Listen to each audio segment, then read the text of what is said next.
Quand on débute dans le code ou l'automatisation, on a souvent la même réaction. On voit un outil comme Make, Zapier ou NV10, on trouve ça génial et on veut automatiser tout de suite. Le problème, c'est que la plupart des échecs en automatisation ne viennent pas des outils. Ils viennent simplement du fait qu'on n'a jamais vraiment pris le temps de comprendre comment on travaille déjà. Dans cette vidéo, on va poser une base essentielle. Comprendre ce qu'est un processus, ce qu'est un workflow, et pourquoi cartographier ce que vous faites aujourd'hui est indispensable avant d'automatiser quoi que ce soit. L'objectif n'est pas de construire, l'objectif c'est de comprendre. On passe sur l'écran. Alors, automatiser, ça veut pas dire améliorer automatiquement ce que vous faites, et c'est vraiment un point clé à comprendre dès le début. Une automatisation, elle réfléchit pas, elle va exécuter. Point.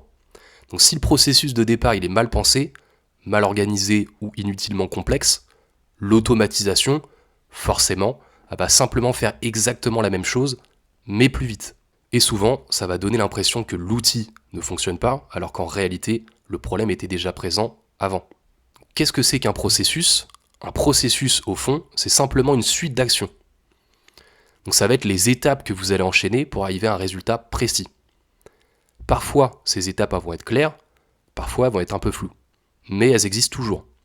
Par exemple, quelqu'un vous contacte, vous analysez sa demande, vous répondez, vous traitez l'information et vous passez à l'étape suivante.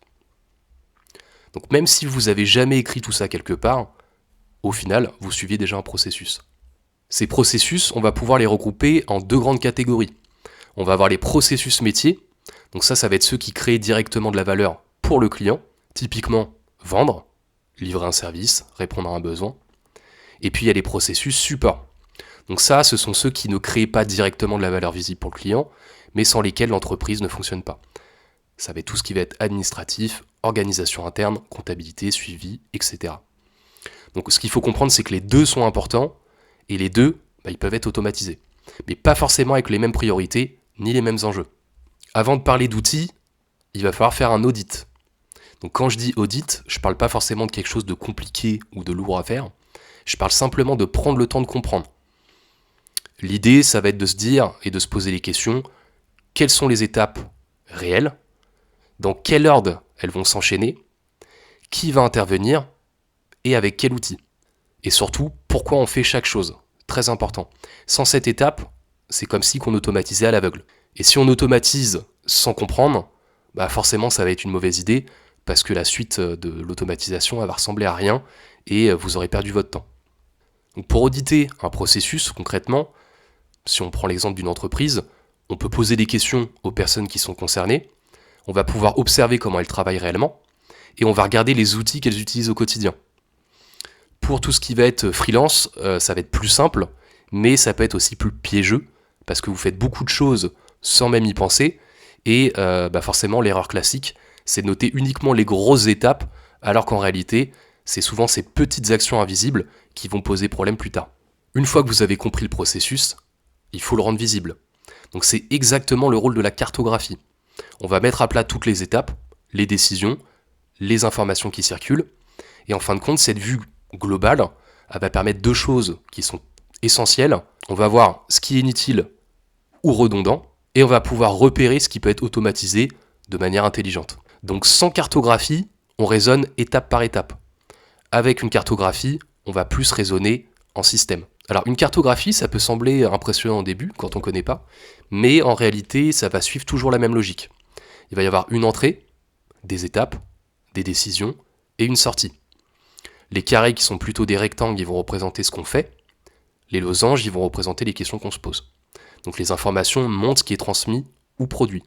C'est exactement cette logique que les outils d'automatisation vont reproduire par la suite. Ensuite, quand on passe à l'automatisation, on fait rien d'autre que traduire ce processus en workflow.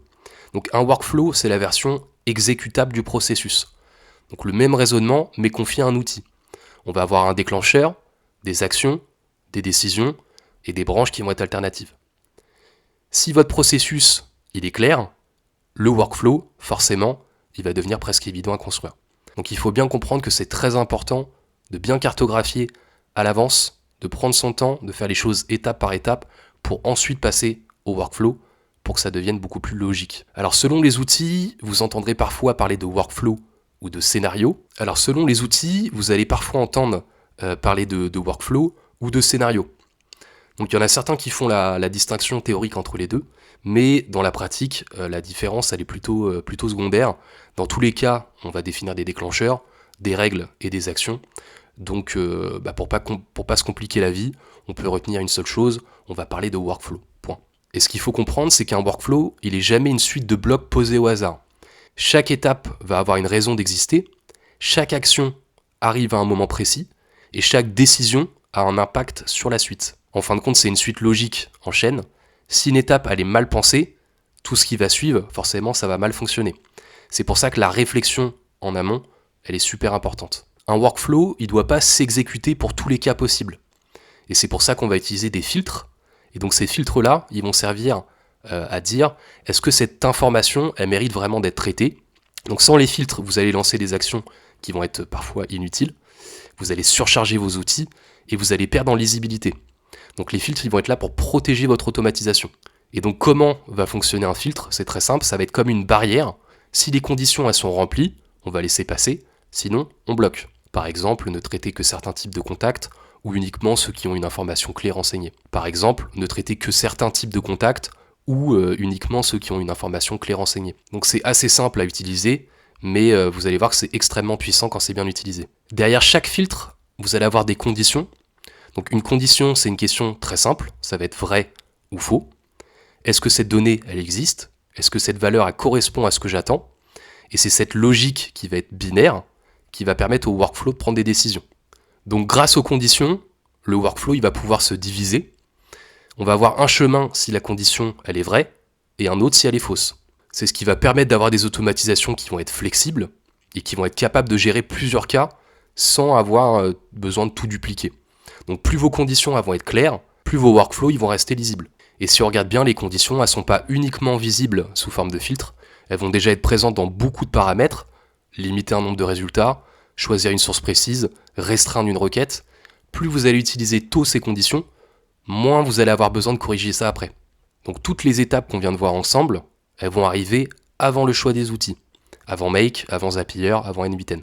Il va falloir comprendre votre manière de travailler, structurer vos processus, et seulement ensuite, vous allez pouvoir automatiser. Ce qu'il faut se mettre en tête, c'est qu'un bon outil, il ne compense jamais un mauvais raisonnement. Ce qu'on peut retenir, c'est que automatiser, c'est pas empiler des outils, c'est traduire une logique de travail claire en action exécutable. Si vous devez retenir une seule chose de cette vidéo, c'est celle-ci. Tant que votre processus n'est pas clair sur le papier, il ne sera jamais clair dans un outil.